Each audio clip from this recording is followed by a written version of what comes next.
Ella, written and illustrated by Bill Peet. Ella was such an intelligent creature. She had learned every trick that her trainer could teach her. The crowds which packed into the big top each night applauded and cheered Ella's act with delight. She took it all in with her great ears outspread, so it all went directly to Ella's big head. She grew as conceited and spoiled as could be, which caused Ella trouble, as you will soon see.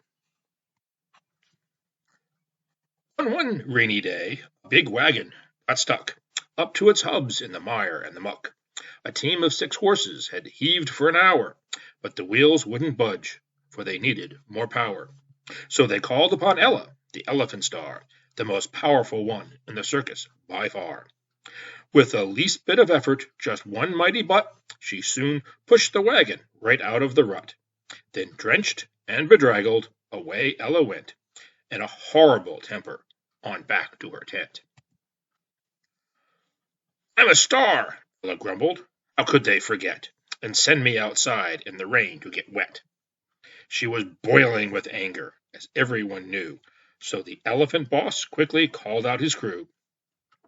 And with brushes and towels they scrubbed and they dried every square inch of her huge wrinkled hide. Then her robe was sent out to be dry cleaned and pressed, and also they fluff dried her ostrich plume crest. But all of this care didn't help Ella's mood, and day after day she continued to brood. Early one morning they hauled the tents down and packed up the circus to move out of town. But Ella decided that she wouldn't go. "I'll teach them," she grumbled. "I'm quitting the show." While the rest climbed aboard, as they usually did, she crouched down in back of a high fence and hid. And the roustabouts had such a struggle with Stella, a bad-tempered zebra, they didn't see Ella. But when the conductor gave one final shout, "All aboard!" and she saw the train start to pull out, Ella stopped sulking as quick as a flash and took off down the track in a wild, frantic dash. She ran on and on for mile after mile, trumpeting through her long trunk all the while. But she couldn't be heard for the clickety-clack of 100 train wheels flying over the track. "How silly," said Ella. "There's no need to hurry. They'll stop when they reach the next town, so why worry? It'll be a long walk, but I really don't care. Besides, I could lose a few pounds here and there." So she took her sweet time and enjoyed the fine scenery, the rolling farm land trimmed in new summer greenery. But the beautiful scenery stretched on, and before Ella knew it, the morning was gone.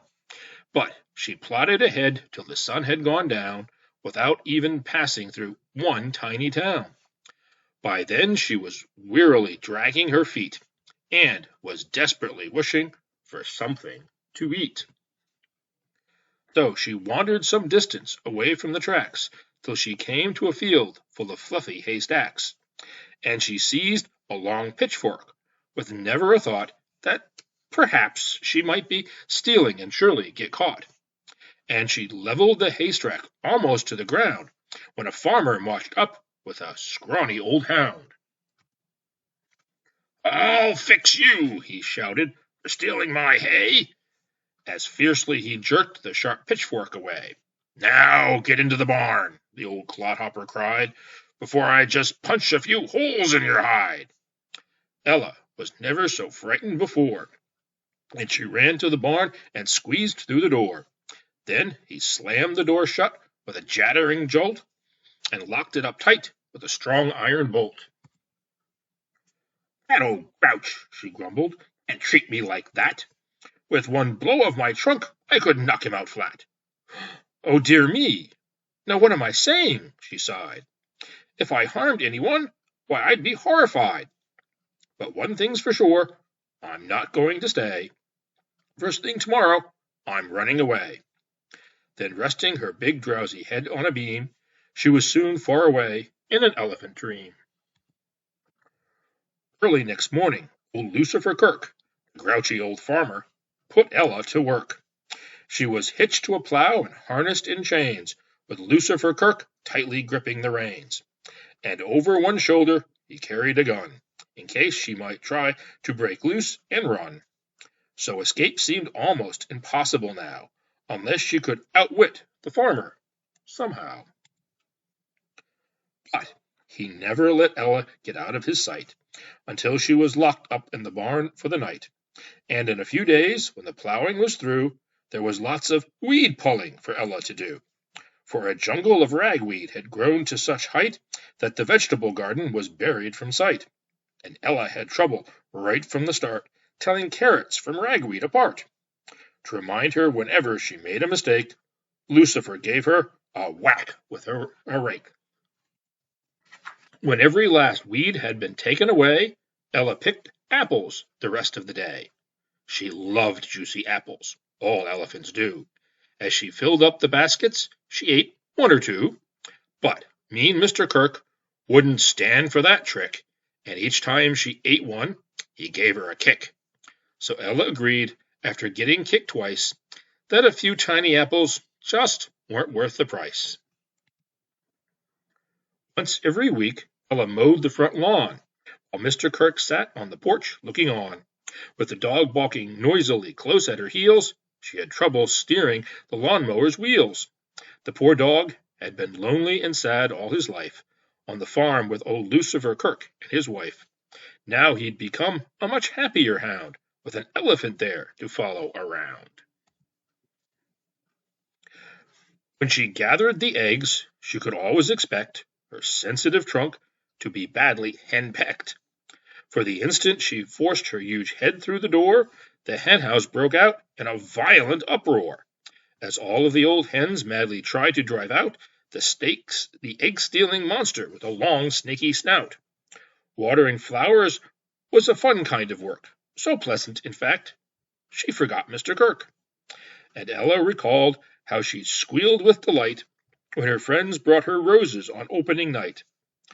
I suppose, Ella thought, that being pampered so much might have spoiled me a bit. Well, just a wee touch.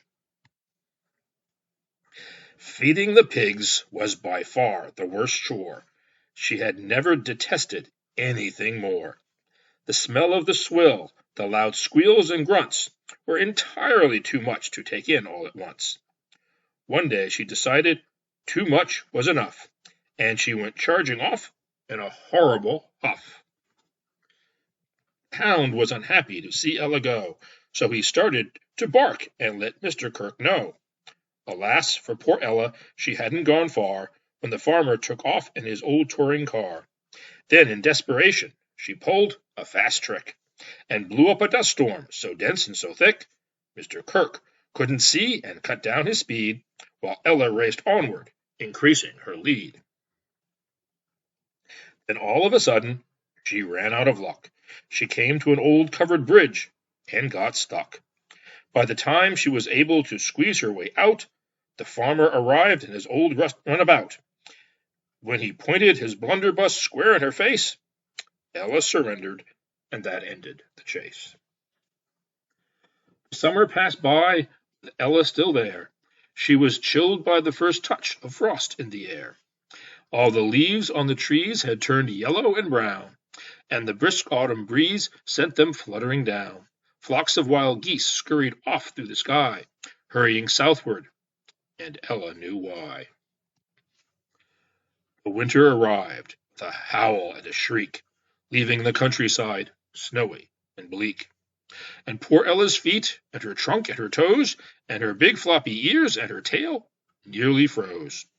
The cold didn't bother the farmer at all, with his boots and his fur cap and his wife's woolen shawl. And whenever he needed more wood for his stove, he drove Ella out to the hickory grove. It's no use, she said, as she trudged through the snow. I can never last out the winter, I know. But somehow poor Ella survived until spring, and this was indeed a most fortunate thing. For one morning in May, it was barely daylight, she heard a train toot, and she squealed in delight. It's the circus train tooting, It's come back today. No other train whistles exactly that way. Now I've got to act quickly before Mr. Kirk comes out to the barnyard and put me to work. I'm sure to end up with a headache, she said. She backed up a step and then lowered her head. With a lunge, she smashed into the barn door so hard that the pieces went flying all over the yard. When old Mr. Kirk heard the earth-shaking boom, he had just finished dressing upstairs in his room. He ran to the window as quick as he could, in time to see Ella dash off through the wood. He reached for his shotgun, then called his old hound, and the dog hurried off with his nose to the ground. They'd surely have caught up to poor Ella with ease, as she blundered along through the dense growth of trees. But the hound had decided to let her go free. She had suffered enough now for all he could see, so he led Mr. Kirk on a merry goose chase through the dark soupy swamp and all over the place, while Ella kept running without looking back, straight ahead through the forest and on to the track. And when Ella finally reached the big top, the whole circus suddenly came to a stop.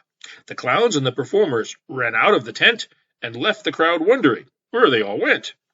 Since Ella had left, a whole year had slipped past.